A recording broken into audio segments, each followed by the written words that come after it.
राम कथा के रस के तुम भक्त रासुमति धीर, आई सुवासन करिए प्रभु तेज पुंज कपिवीर, लखन सिया रामचंद्र की जय। कल का जो प्रसंग था, कल के प्रसंग में दशरथ जी को गिलानी हुई कि मेरे पुत्र नहीं हैं। उन्होंने वशिष्ठ जी से बतलाया। वशिष्ठ जी ने पुत्र काम यज्ञ करवाया और पुत्र कामेष्टि यज्ञ के लिए उन्होंने श्रृंगी ऋषि को बुलाया। अब श्रृंगी ऋषि दो ऋषियों का नाम था। एक यह श्रृंगी ऋषि रामायण काल में यानी त्रेता युग में, और एक श्रृंगी ऋषि थे द्वापर में महाभारत काल में। तो जो ये श्रृंगी ऋषि हैं, ये थे, इनके पिताजी का नाम था विभांडक ऋषि। तो ये विभांडक ऋषि के पुत्र थे और दशरथ जी के दामाद थे। हाँ, दशरथ जी की एक पुत्री थी जिसका नाम था शांता। तो अंग देश के एक राजा थे रोमपाद। उनने दशरथ जी की पुत्री शांता को गोद ले लिया था। अंग देश में एक बार अकाल पड़ा, तब ऋषि मुनियों ने राजा रोमपाद से कहा कि यदि आप श्रृंगी ऋषि को ले आएंगे अपने यहाँ, तो यहाँ खूब वर्षा होगी और धन धान्य से सब पर पूर्ण हो जाएगा। रोमपाद जी ने प्रयास किया।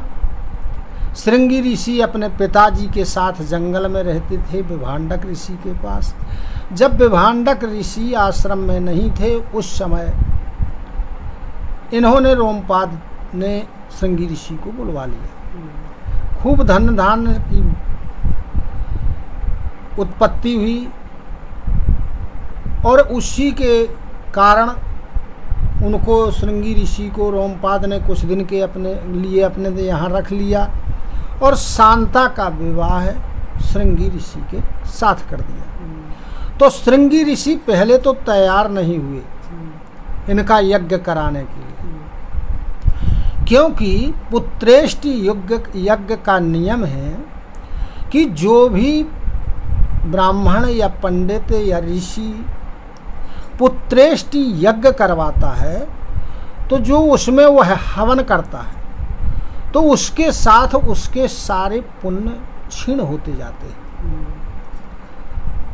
लेकिन जब शांता ने यानी दशरथ जी की पुत्री ने श्रृंगी ऋषि से अनुनय विनय किया, तो वे तैयार हो गए। उन्होंने पुत्रेष्टि यज्ञ करवाया और उसके बाद यज्ञ के बाद वो सीधे जंगल चले गए तप करने के लिए और पुण्य अर्जित करने के लिए। श्रृंगी ऋषि ने यज्ञ करवाया। अग्निदेव खीर लेके प्रकट हुए, तीनों रानियों को खीर खिलाई, गर्भवती हुई, बड़ी प्रसन्न हुई और अब भगवान के जन्म लेने का समय आ चुका है। जोग लगन ग्रह वार तिथि सकल भय अनुकूल, चर अरु अचर हर्ष जुत राम जन्म सुख मूल, लखन सिया रामचंद्र की जय। अब जब भगवान श्री रामचंद्र जी के जन्म लेने का समय हुआ, तो जो योग था, लग्न था, ग्रहवार तिथि आदि थे, सभी अनुकूल हो गए और सारा चराचर जगत प्रसन्न हो गया। क्यों? क्योंकि भगवान श्री राम का जो जन्म है, ये सुख की जड़ है, सुख प्रदान करने वाला है। नवमी तिथि मधु मास पुनीता, शुक्ल पक्ष अभि जिते हरि प्रीता मध्यो दिवस अति शीत न घामा पावन कालो लोक विश्रामा।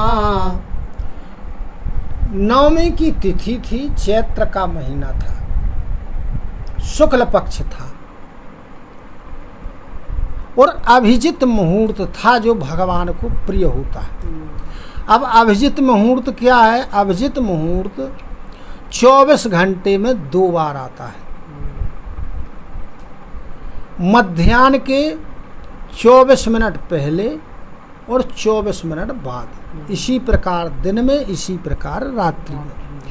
अब मध्याह्न काल मानते हैं 12 बजे को, तो 12 बजे दोपहर से 24 मिनट पहले और 24 मिनट बाद, 2 घड़ी का होता है। इसी प्रकार रात्रि में 12 बजे रात्रि के 24 मिनट पहले और 24 मिनट बाद तक अभिजित मुहूर्त रहता है। तो अभिजित मुहूर्त था, मध्य दिवस था, दोपहर का समय था, ना अत्यधिक गर्मी थी और ना ठंडी थी, बड़ा पवित्र समय था जो सारे लोक को शांति प्रदान करने वाला था।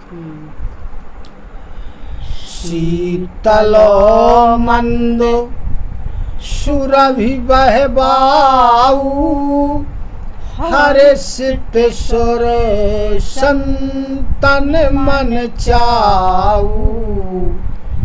वन कुसुमित गिरिगन मनियारा श्रवही सकल सरितामृत धारा। अब शीतल, मंद और सुगंध तीनों प्रकार की मंद मंद हवा चल रही है। देवता लोग, संत लोग, इन लोगों के मन में बड़ी प्रसन्नता थी, बड़ा आनंद था। वन जो है उस समय फूले हुए थे, पर्वत मणियों से जगमगा रहे थे और सभी प्रकार की नदियाँ, सभी नदियाँ अमृत की धारा बहा रही थीं जल की जगह।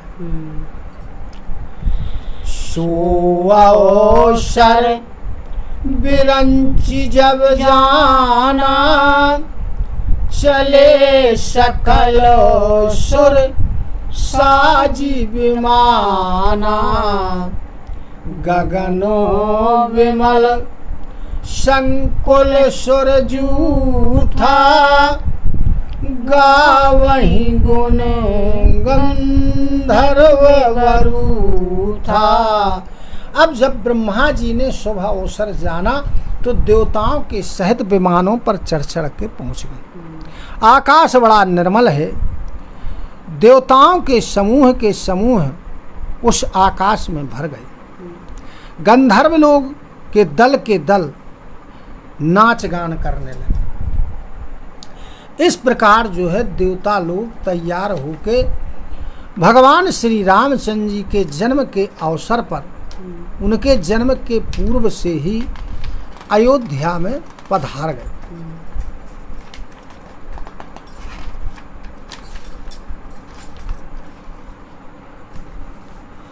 बरसहि सुमन सुअंजुलि साजी गह गही गगनो दुंदुभि बाजी।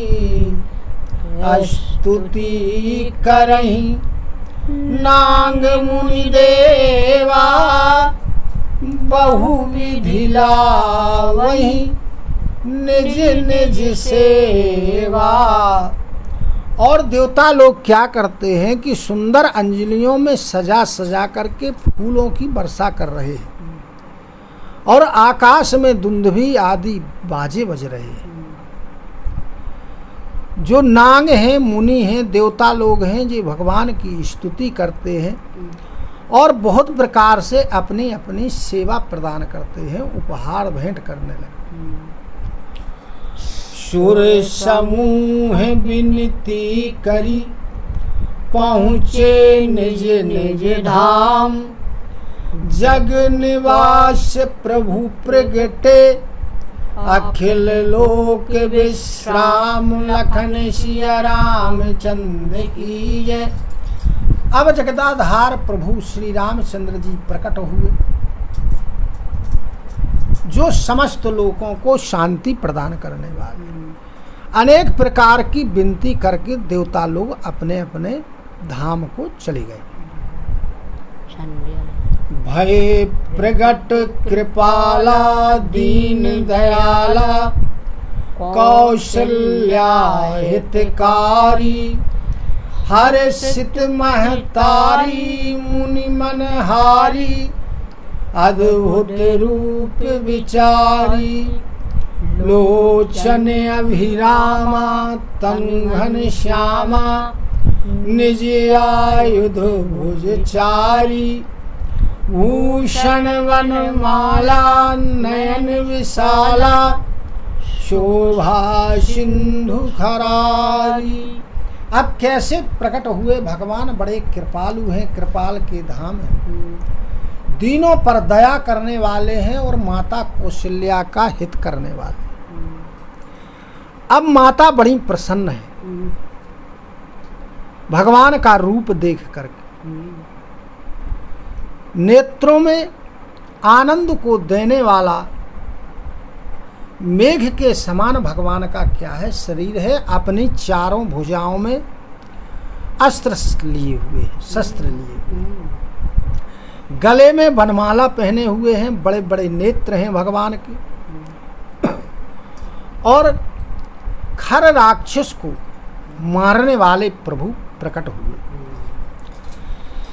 कहे दुई कर जोरी स्तुति तोरी, के ही विधि करऊं अनंता, माया गुण ज्ञानातीत अमाना, वेद पुराण भनंता, करुणा सुख सागर सब गुण आगर, जेहि गावहि श्रुति संता, सो मम हित लागी जनु अनुरागी, भयो प्रकट श्रीकंता। अब माता कौशल्या जी ने दोनों हाथ जोड़ करके भगवान श्री रामचंद्र जी से कहा कि हे प्रभु, मैं आपकी स्तुति किस प्रकार करूं? वेद और पुराण आपको माया गुण और ज्ञान से परे परिमाण से रहित बतलाते।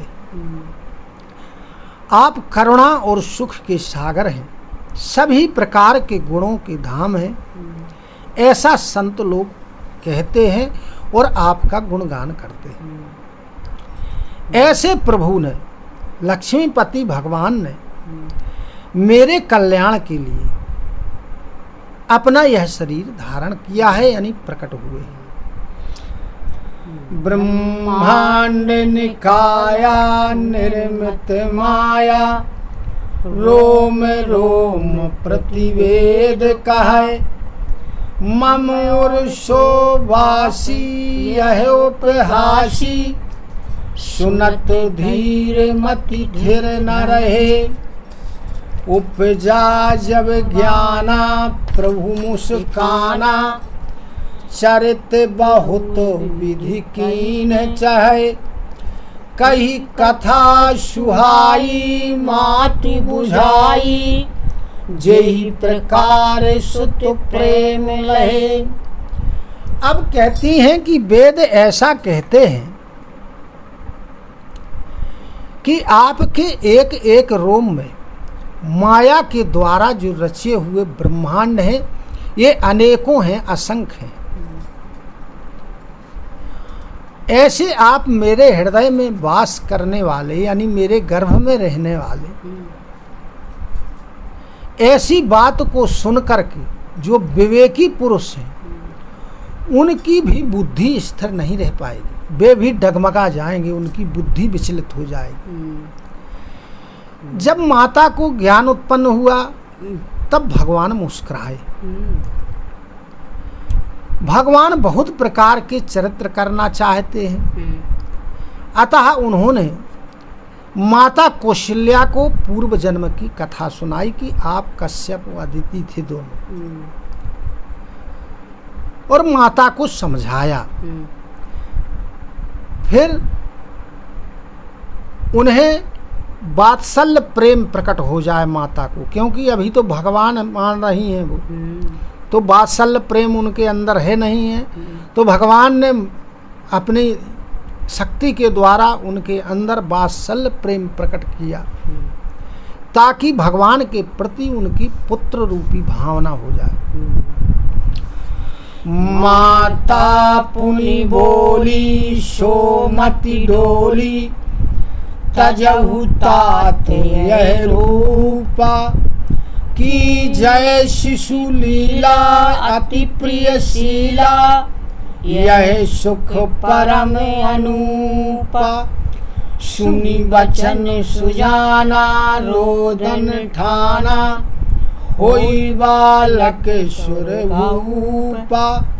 यह चरित्र जे गावहीं हरिपद पावहीं, तेना वरहीं भवकूपा। अब माता हाथ जोड़ करके पुनः भगवान से बोली, उनकी बुद्धि अब पलटी, भगवान ने पलटाई।